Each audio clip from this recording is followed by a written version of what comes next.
greatest country in the history of the world. It's very simple.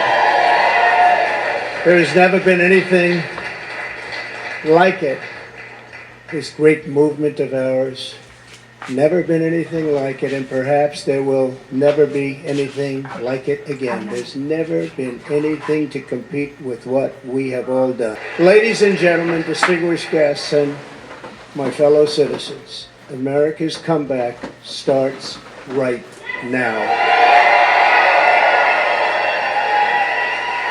2 years ago, when I left office, the United States stood ready for its golden age.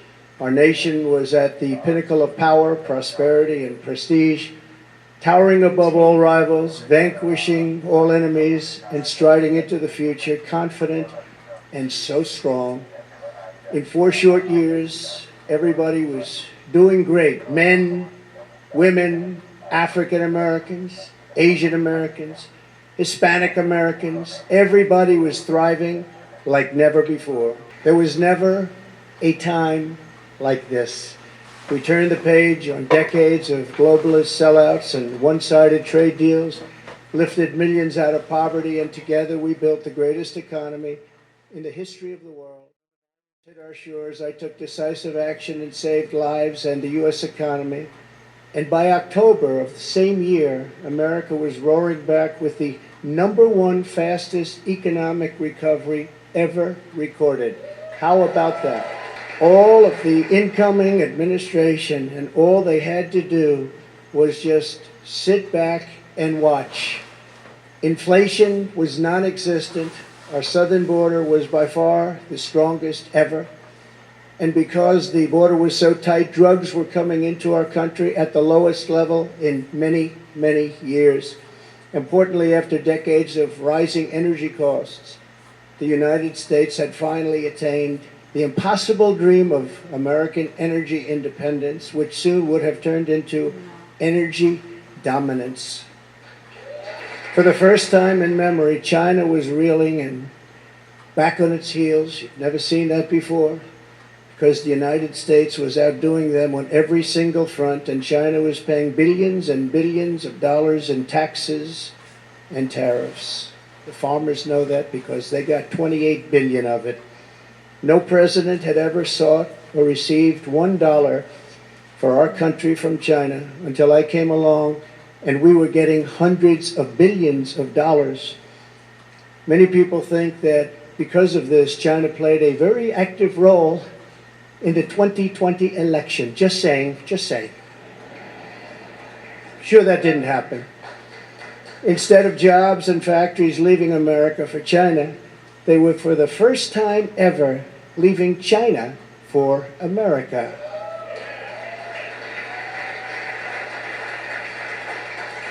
Businesses were pouring back because of our historic tax and regulation cuts, the biggest in both categories in history, bigger even than what Ronald Reagan was able to produce, and he produced a lot.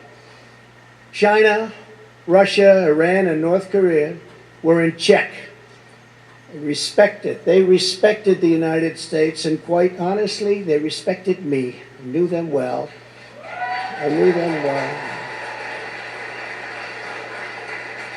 The vicious ISIS caliphate, which no president was able to conquer, was decimated by me and our great warriors in less than 3 weeks, and al-Baghdadi, its founder, was hunted down and killed. North Korea had not launched a single long-range missile since my summit with Chairman Kim Jong-un nearly 3 years before. We developed a relationship, and that's a good thing, not a bad thing. It's a good thing. Very good thing, actually. Because look at what's happening today. My opponents made me out to be a warmonger and just a terrible person who would immediately go into war. They said during the 2016 campaign that if he becomes president, there will never be a war within weeks. And we will have wars like you've never seen before. It will happen immediately, and yet I've gone decades without a war, the first president to do it for that long a period.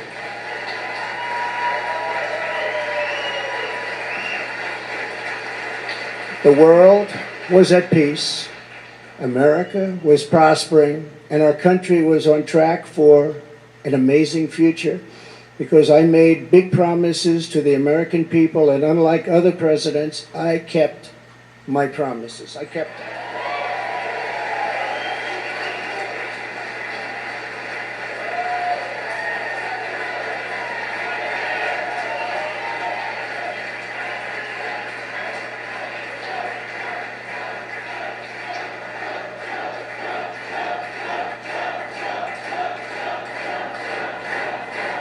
Thank you very much. Under our leadership, we were a great and glorious nation, something you haven't heard for quite a long period of time. We were a strong nation, and importantly, we were a free nation. But now we are a nation in decline. We are a failing nation. For millions of Americans, the past 2 years under Joe Biden have been a time of pain, hardship, anxiety, and despair. As we speak, inflation is the highest in over 50 years.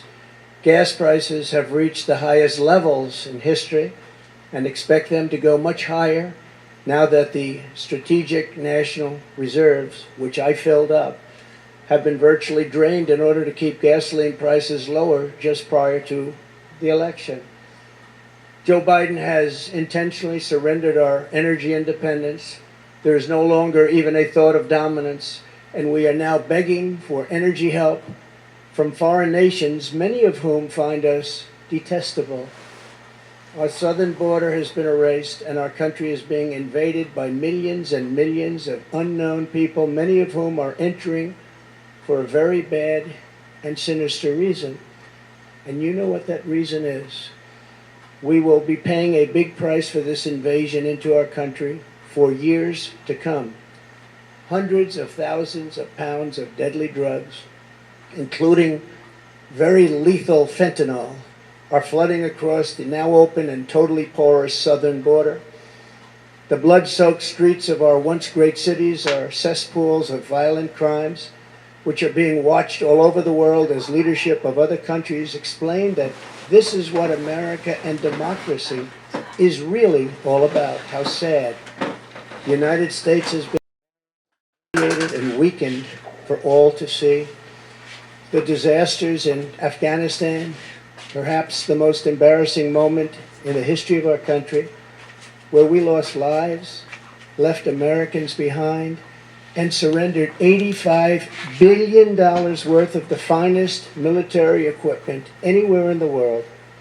And Ukraine, which would have never happened if I were your president, are something.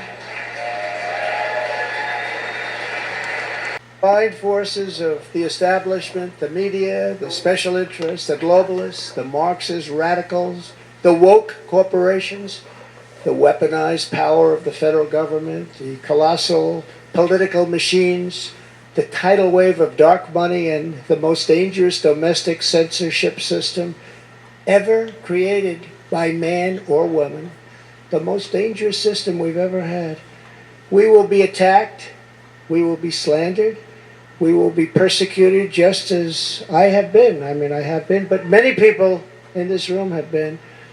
But we will not be intimidated. We will persevere. We will stand tall in the storm. We will march forward into the torrent. And we, in the end, will win. Our country will win. We will win. My fellow Americans, we will join together and reverse this staggering American decline, and it is staggering indeed, and we will again restore the spirit of our nation. And then we must build and raise up a legacy that will stand without equal in the entire history of the world. With your help, we will create communities where our children will grow up safe and strong, and a nation where they will grow up free, prosperous, and well.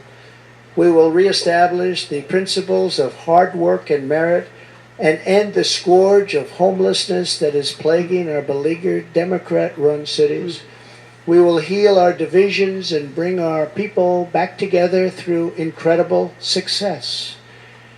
We will defend life, liberty, and the pursuit of happiness.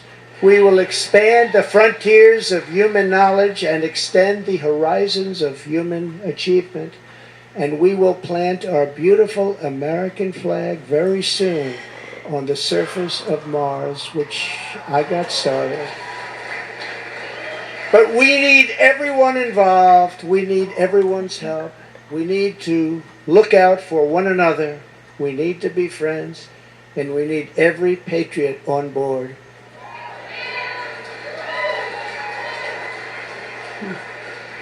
Because this is not just a campaign.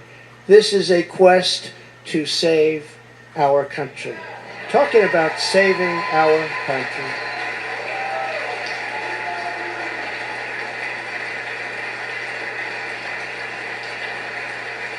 Thank you.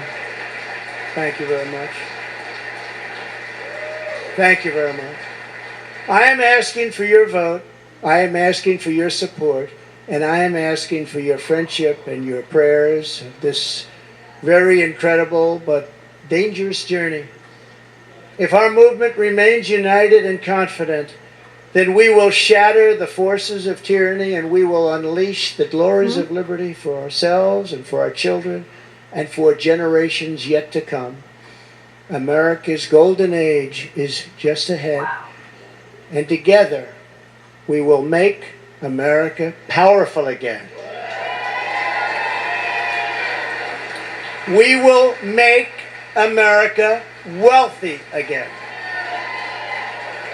We will make America strong again. We will make America proud again.